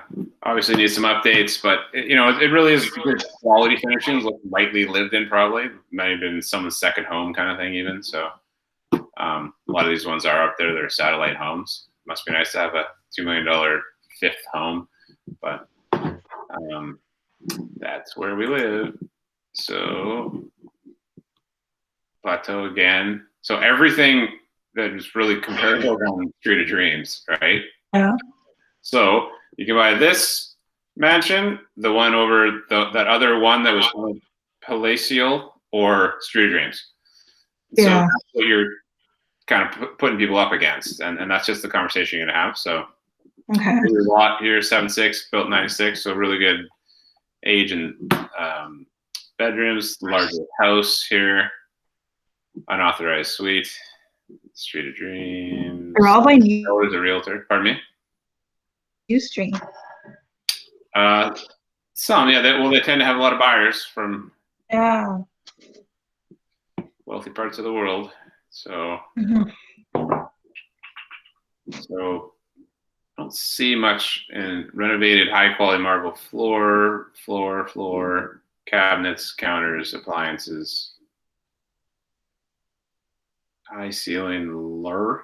What is LR with floor? High ceiling LR. So this is an important thing. Don't do these abbreviations, right? You can't spell it out. Get creative. But I don't know what that means. Maybe it's someone else. Living room. LR. Thanks, man. A V would have helped my brain work there. But follow me for more tips and tricks. Yeah. Well, there you go. High ceiling living room. That makes sense. All right. Anyway, I would have just moved on past it, but I was trying to make a point, and then I would have not known what it meant. So, whoa, look at that tile. There's 40K in tiling. That's impressive. So, yeah, this is what you're competing against in the over 2 range, right? Yeah. That's pretty nice. Totally updated quality, you can tell. Jeez. I'll blow it up. Sometimes I like looking at these things a little more carefully. But yeah, like very nice finish. Everything is detailed. The appliances are, I don't see red handles, but they're definitely quality appliances, I'm certain. Wow. All right. You get the idea. So piano. It's a big old bedroom. Nice. All the little details, like look at the wainscoting or the what do you call it? The bill. It's not wainscoting. The detail trim work, like that's incredible there for a powder room, right? So no expenses spared in there. All that's updated. So you got 300K in updates in there, I'd say. Old deck. So. Is this the Street of Dreams? Yeah, put the coffered ceiling in your ping pong room because that matters. With the blue carpet. It's just funny. Yeah, this is Street of Dreams, yes. Look at that wine rack. There you go. If only I had that much wine. Yeah, so there's your next $100,000. Sauna, yeah. Oh, wow. So this would not be a comparable. Well, here's the thing. It is in a sense. Look at that. Thanks. The outside is like really not very nice curb appeal, in my opinion. It's very bricky, and like those need to be changed so that it doesn't look so rusty. But there's your suite. So that's a decent looking suite. But anyhow, that's funny. That's the best photo, right? Because that front was less than desirable. So actually kind of a good job to the agent to make that decision. That might have been the leading picture in some ways. That maybe, who knows? But it's important your first photo when you're listening, by the way. So 126 down to 123, sorry, 26 down to 23 in a couple months. So they did a good job of get some money off. Yeah, it's not comparable. There's just too much into it. You got 300K in renos, and then it's bigger lot and bigger house. So if they think that they can get, 2.2, I think you're still having to push them underneath that because of 300,000 in updates plus the size here. So they're under 2.2 or 2 even. So Chris, maybe you could use this as what you will not sell for based on all these upgrades. Yeah. So this is a beat 'em down price, right? You'll never get this, and here's why. Yeah. Right? This is a month ago. It's bigger, newer, Street of Dreams, right? Like when people hear Plateau Boulevard, there is some prestigiousness to it. When they hear Dancy, they go, hmm? Yeah. No offense, but that's just, there is something to be said for that when you say I live on the Street of Dreams versus any other street. So there's probably $100,000 just for that name.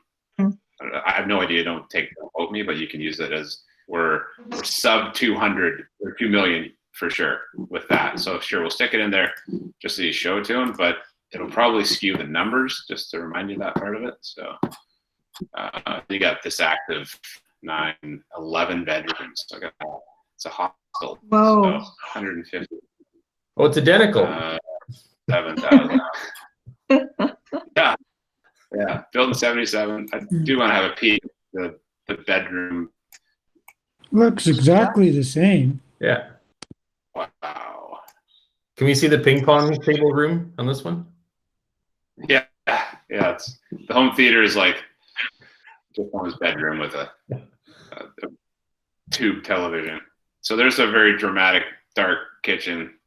Looks nice, but boy, you better like black because it's I don't know. Not red, at least, but still, it's. I think it's Miami Vice, isn't it? So there's the kitchen, right? That's the one you want. They put that one in the suite. It looks like nice laundry room. Boy, it's a lot of. It's like an optical illusion. We sure liked our stairways in the 90s, didn't we? We got 3 kitchens. Yeah, for sure. And like those rounded, swooping.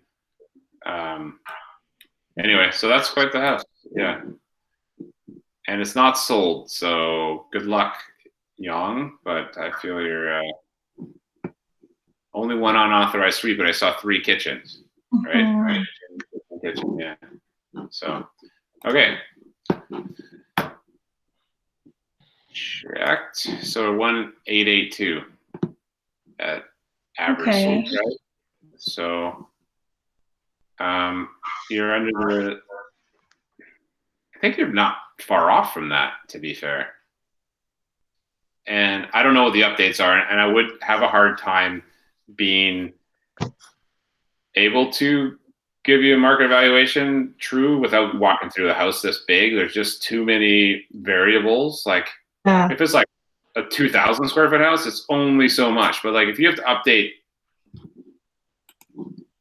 6 bathrooms, and you're not updating like a condo bathroom, you're updating some big bathrooms, right? You can do 30,000 on an ensuite, and then you got 20, and then 10 for powders, and like how many bathrooms? We got 2 suites, so you probably keep them in the kind of 10 range for bathrooms and suites, but you may not need it. Who knows? Kitchens, though, you're like this size of kitchen is going to be 100,000 into a kitchen, right? If you're trying to keep up with. It's not updated. Yeah. Right? It is or isn't? No. It isn't. Right. So. Yeah. So they terminated it in 2008 at 1.6. I would start off with how'd that go? Okay. Right? What was your experience like? This is how you really build rapport with people that have come off the market is, okay, I mean, this is 12 years ago, but that was the last time you had a real estate experience of your own home. Mm-hmm. Do you think they did well? What do you think you could have done better? Why didn't it sell the first time? And just kind of get some feedback around that, and then just seeing what their expectations are. And then you just present the comp here and say, okay, well, this one has all these updates. This one doesn't. Where do you think where do you fall in here? Right. And what range would you give them? Like without even looking at it, like just a range. Yeah. So isn't it like 1.6 this house compared to the Westwood Plateaus? If they're like 2.2, how is this worth 2? Well, it's assessed at 1.7, so it's, I mean, I wouldn't say 1.6. They tried it at 1.6 in 2008, so I mean, I'd be surprised if they weren't. I think you're 1.8 range, but like I said, there's like hundreds of thousands of dollars of renovations that, you know, you said, I don't know, like, so new roof, it's probably ready for a new roof. It's probably ready for new kitchen, new bathrooms, new windows, new flooring. I mean, 6,000 square feet of flooring, right? Yeah. Right. You're $50,000 like that for paint. Boom. Like, you know, it just goes on. Like, is there Poly B, right? You got plumbing, right? So Poly B, like, that's probably a $30,000, $40,000 job there to get that plumbing fixed, right? So being lighting fixtures, like you want to put a 10,000 or a 6,000 square foot, you know, all new pot lights and like there's $1,000 in lighting, and you got to keep up with the people at the Street of Dreams to a degree, not so much, but nice, right? I would. So, are they emotionally attached to the house, or do they see it as being something that could be torn down? Yes, because Grandma made it. Grandma built it. This is the thing. Is they're more emotionally. Is Grandma alive? Yes, Grandma's still living there. So it's her decision. She had it custom built. Yeah. It's more important to her than her grandchildren, right? It's like that's maybe not as, but very close. It's where everybody goes. Right. All the time. Yeah. It's their castle, their family castle. So you gotta. I would expect them to think 2 million plus. Yeah, that's what I was thinking. That right. And so I wouldn't take them. I wouldn't list them over 2 million, but I would take them to 2 and see what happens. And then I would I would get a stager and I'd be ruthless with staging. I would get some updates done as best as you can. Some simple stuff like flooring or paint, stuff that you know is a good ROI. Okay. And so give them some time to do that, get it done right. Yeah. And set the stage that if they don't do that stuff, they're not going to get what they want. And you know, because it's been everyone coming over with their grandkids and kids and everything, is it beat up? Do they need to do like repairs? No. It's been painted. It's not beat up. It's in really good condition. It's just a 90s house that needs updating. So Chris, do you see this house being sold to a family, or do you see it being sold to a developer because of the land?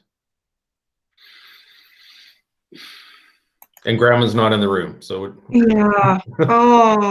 no, it's too new still for a developer. Developer likely won't pay what you're still buying. Like look at the tax on there's $680,000 on the improvement on this thing, right? So they're not going to pay $700,000 right now to hold it. It's just not a good hold. It's someone else is going to live there for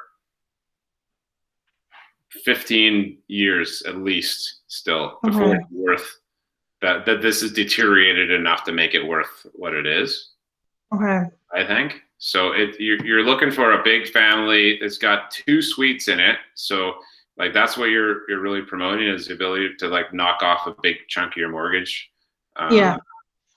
Obviously there's still tons of space and it's a nice big wide layout. You know, it's definitely a certain ethnicity that will probably look for that, where they can combine families in there. So you know, it's that will be likely, or people that just want to have a big space and then rent out too and have a lot of their mortgage covered and get their kids in the right schools, and who knows. But yeah, I'd say you're with this Hammond, this one here, because you know it's sold. It's a good comp, right? It's 162, but it is it's smaller by 1,000 square feet. So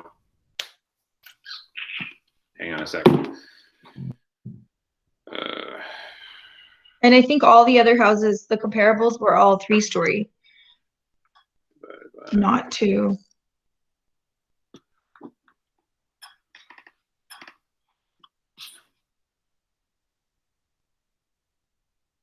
So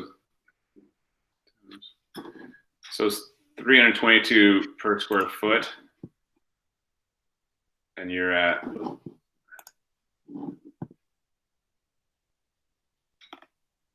68. 195,749. So you're just under 2 million for your price per square foot. Okay. So that helps you. Yeah, it does. Thank you. Feet and the extra suite. So again, looking at the updates in here, pretty modest, right? Like, I mean, this is a sad little kitchen for a 1.6 house, right? Like, it's a very modest house. So anything you've got that's more updated, I think there's $100,000 that should have been tacked on top of that easily, maybe 150, which puts you right around the 1.8 range. So I think you're in the 1.8 to 2 million. Okay. 1.9. I think 1.9 to 1.8 to 1.9, and then you got to figure out like where they're at with their finishing and dates and stuff, and just like have that stuff to go through with them, and it's like and just ask, and then it's like, so how old is the roof? Oh, 24 years. Oh, okay, well that's coming. Okay, well that's probably okay, and then and then you're not like they're gonna beat you up here and here and here. You just ask the questions, and then you kind of start poking holes in their ship gently. Yeah. So, but this Hammond will help you a lot because it's you don't want to talk it down too much, but just between you and I, they should have gotten more money, and they should have. This is a really modest build. They should have put better stuff for this size of a house. But it'll help you say, okay, you know, how do you get 2 million when this one sold for 1.6, right? Yeah. Anyway. Okay. Thank you so much. Absolutely. Yeah. Hopefully it gets your foot in the door, and I would probably be okay to take a little bit higher if they're willing to, if it's their price, but over 2 million, you're probably spinning your wheels, to be fair. Okay. Anything 1.9, you're in the game. Okay. That's good to know. Perfect. Cool. Thank you, Chris. Thank you, everybody. Certainly. Anybody else? Any ahas from that? Anything they want to add to Vina's embarkment here? I think it's only for a certain type of people that are going to buy that house. So it kind of eliminates a lot of buyers. Yeah, people with $2 million. Yeah, a small pool of buyers, and they have eccentric tastes usually at that price point. So you're gonna. You only need one. Yeah, for sure. Yeah, So I think you can market it as the mortgage helpers. That will add more buyers to the pool, right? The double mortgage helper. You got to be careful with the city with that second one because they'll come around, right? So you don't want to necessarily promote it too much, but. No, I actually had something happen with my listing. I had to take off unauthorized suite. It was written on the listing, and they said I can't advertise it like that. Which city? Here in Central Coquitlam. Yeah. They called me up and said take it off the MLS, or if you don't, we're gonna come and inspect. Huh. Yeah. Okay. Yeah, I've never heard of the city calling. I mean, I know that they'll do checks for them, so they'll go on a witch hunt, go and looking for unauthorized suites, and this just happens every couple of years. Although, hey, you know, and here's what it is: pay the utilities, right? Yes. Yeah. If you just pay the $700 a year for your suite, then you don't have to look over your shoulder. Anyway. Yeah, good. But I would probably just put the one on, and then it's a bonus, right? Oh, actually, when you check this out, you get an extra, or you might put in the write-up as available potential, whatever. But if you they told me I can't even write that. Oh, Can't write anything that indicates that there could be a suite there.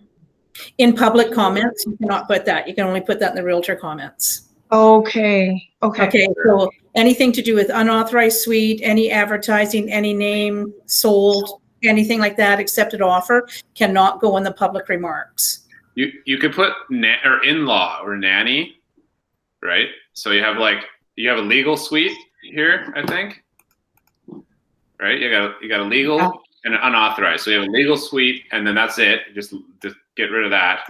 And then in here you could put legal suite with in-law suite as well. The lady on the phone told me I couldn't even write that.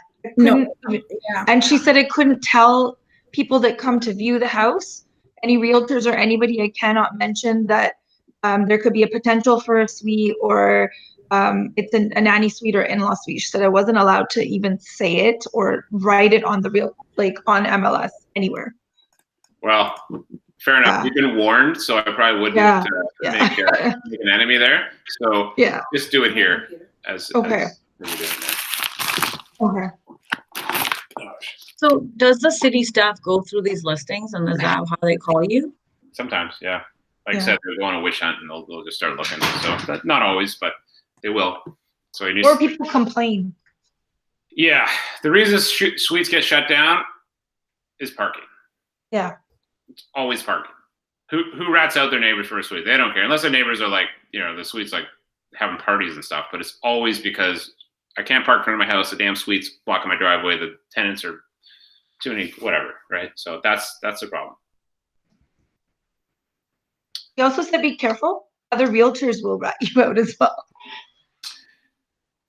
I suppose. Yeah. I don't know any that would do that, but haters gonna hate, right? So they're a little territorial and peanut butter and jealous. So just don't worry about it. You can't go around and worry about everybody. Okay, they just freaked me out a little bit, so I was like, okay. Yeah, fair enough. So you know what to do. I'll leave it in your capable hands there. But thank you. Sure. All right. Anything else? Hey, Chris, you just said pay the $700 and they won't bother you. What are you talking about there? Your uneven suite, this illegal suite you're talking about. The suite. Pay the utility bill or something? You pay your utility bill for an extra set of hydro and water, usage, right, for the city. Yeah. Makes sense? But you pay it anyway, don't you? I don't... Not if it's unauthorized, right? Oh, I see. They tack on more taxes. They pay your taxes, and then they'll more likely to leave you alone. Not promising, but it's $700 get off my back fee. And it's the right thing to do because you're taxing the city's resources. So it's kind of it's just... How do you turn this illegal into a legal one? Do you have to call them in and make sure? Or can you do that? Is it even possible? Legal suites have you need to Google what's in a legal suite for each city, but they are very detailed. You need to have fireproof drywall, which is 3/4 inch drywall. You need to have solid wood doors. You have to have their own heating system. They have to have fire caulking around any entries from common walls. You have to have sprinklers in certain ones, just on and on it goes, right? So there's a list per city that you need to know. If you're calling it a legal suite, you damn well better be legal or you're going to be in trouble. So you need it's a lot of money to make something into a legal suite from illegal. It's just not worth it usually. Right? So you want to put a basement suite in a 60s BC box. It's just you're spending 60, 80 grand to get that thing done right. And it's just not worth it to make $1,000 a month, $1,200 a month. On Monday, we have a very special guest joining us. I want to show you guys. So we're going over social media tips and tricks, and we're going to get Jordan McNabb out to share some of the stuff he does. He makes it look easy and fun. And we'll share kind of some of the ideas that he's done to promote himself and his businesses on social media. You guys can do some question and answers about what that looks like. We'll interview him, and then we'll go over sort of our our basic, here's what to do, what not to do, when to post, how to post, what to post, that kind of stuff. And Jordan will probably blow us out of the water, so I should probably do that now, so we don't have to follow that act. But I hope you guys can join us for that, because there's some really good content, and it'll be a good resource for you guys. And I'm sure hopefully you can join us. Let us know what you think about that. But yeah, we'll see you at 10 o'clock on Monday. And if anyone has any questions, now's the time. If you have anyone that wants to join us, invite them to it. Send me an email, a link, and I'll pass it on to them or you so you can get them. This is a great opportunity for you guys, for other agents that you're working with outside of the brokerage, other people in the brokerage, whoever, invite them to this. This is very good value, right? So if someone you think would be a good fit for KW, invite them to a class like this, and they're like, wow, you just shared what you do on social media. Do you think they do that at other brokerages? So this is an opportunity for you guys to fill your downline. Like, use these type of classes. And by the way, no one's ever interviewed Jordan before, right? So I'm actually feeling pretty lucky that he's sharing the stuff with us, because he usually is kind of tight-lipped about it. I mean, you can see what he does, but he'll actually probably show you a little bit of the background. He's not tight-lipped at all, actually. But at the end of the day, he doesn't like come and present and train and help at the brokerage yet. He just hasn't really had the opportunity, I suppose. So I think it's a really good, cool thing that he has thousands of followers, and a lot of realtors that respect what he does. So other guys out there, if you know someone that would like to see this, invite them out, because this is a good chance for you to say, hey, come check us out at KW. I like profit share. I don't know about you guys, but it's a good way to utilize this as well. So yeah, send us the link, or send us their names or emails, or we'll send it to you guys and put them into the link, and see you at 10 o'clock. Cool. And we didn't hear anything from anybody this week, so we assumed everybody's good. That's why we just didn't have any one-on-ones. So everybody's just cruising along as needed. So if you need us, just remember that just lock us down over the week for this time, okay? Have an awesome weekend. Thank you, Chris. Okay. Thank you. Thanks very much, everyone. All right, good luck out there. Thank you. So yeah, send it to KW Elite PC if you're looking for everybody to join us, okay? Thomas, we didn't hear any of your CMAs this week. I know you put them in last week, but hopefully that's okay. You got them sorted? Hiroshi helped you? All good, yeah, thank you. For sure. Okay. Well, if you need more, just fire them in that spreadsheet, email me on Slack, whatever is easiest, man. We'll keep them getting ready for next week. Sounds good, thanks. You bet. All right. Have a good weekend. You too, man. Thanks, guys.